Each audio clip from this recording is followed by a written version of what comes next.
अब हम स्टार्ट करेंगे अपना next topic, save the words. हमें पक्षियों को बचाना चाहिए ना, तो ये वही टॉपिक है, सेव द वर्ड्स। और मैथ में आया है, यानी कि हमें कुछ ना कुछ इससे रिलेटेड कैलकुलेशन करनी होगी। Okay, let's read. There are 2 beautiful lakes near a village. एक गांव के पास बहुत सुंदर 2 लेक थी, झीलें थी। People come for boating and picnics in both the lakes. लोग थे वो उन दोनों लेक में पिकनिक के लिए आते थे, बोटिंग करने के लिए आते थे। The village panchayat is worried that with the noise of the boats the words will stop coming. जो गांव की पंचायत थी वो बहुत चिंतित थी। क्यों? क्योंकि जो बोट थी, नावों के बहुत शोरगुल से वहाँ पर पक्षियों का आना बंद हो गया था। उन लेक में फिर पक्षी नहीं आते थे। The panchayat wants motor boat in only 1 lake. जो ग्राम पंचायत थी वो ये चाहती थी कि केवल एक ही झील में मोटर बोट्स हों। The other lake will be saved for the birds to make their nest. और जो दूसरी लेक है उसमें पक्षियों के घोंसले जो हैं सेफ रहें, वहाँ पक्षी आराम से रह सकें। यानी 2 झील में से एक झील तो बोटिंग के लिए हो जाए और जो दूसरी झील है उसमें जो पक्षी हैं वो आराम से रह सकें। आपको यहाँ दिखाई भी दे रहा होगा ना बच्चों, 2 लेक दिखाई दे रही हैं, लेक 1 एंड लेक 2। तो स्टूडेंट, लेक 1 जो है ये है लेक 1 और ये है लेक बी। 2 लेक हैं और उन दोनों को एक ये ब्लॉक वाले इस पैटर्न के ऊपर शो करके दिखाया है। क्लियर? चलिए इसके बाद नेक्स्ट देखते हैं। How many centimetre is the length of the boundary of lake A in the drawing.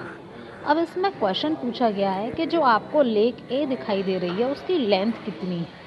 Use thread to find out. और इसकी जो लेंथ है ना वो हमें कैसे निकालनी है? थ्रेड की हेल्प से। थ्रेड मीन्स धागे की हेल्प से।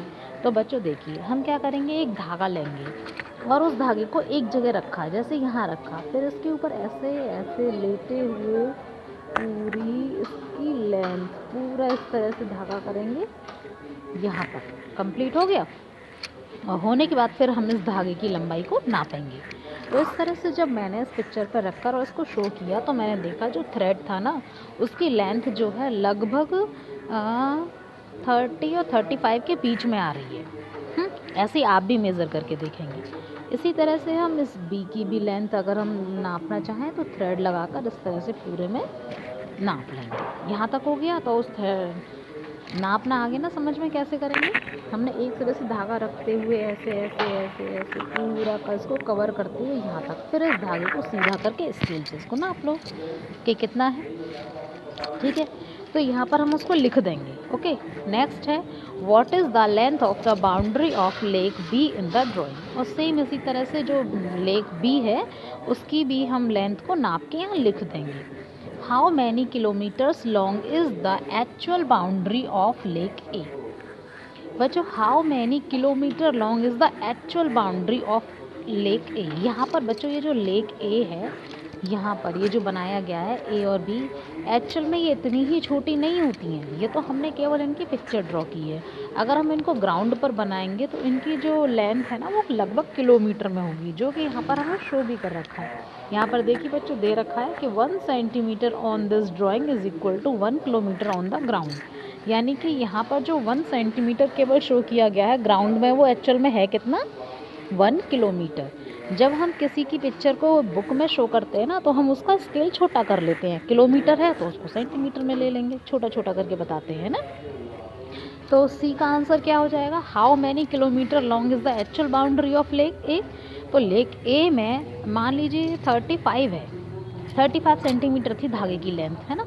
तो वो कितना हो जाएगी ग्राउंड पर? 35 किलोमीटर। क्लियर? इसी तरह से next D, how many kilometres long is the actual boundary of lake B.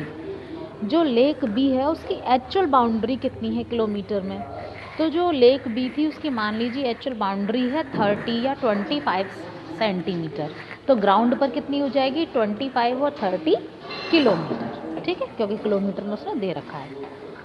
Next है ई, A longer boundary around the lake will help more birds to lay their eggs.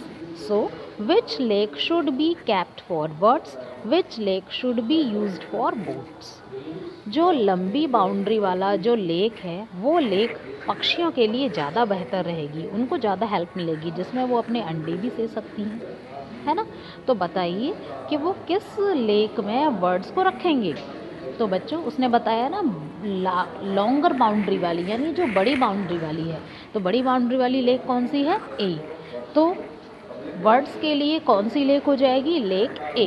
And which lake should be used for boats, और boat के लिए फिर कौन सी lake use करेंगे, lake B.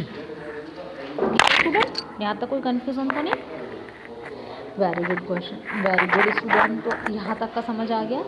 Student आज हम अपनी क्लास को यहीं तक ऑफ करेंगे। ओके, आज के लिए इतना ही। Thank you student.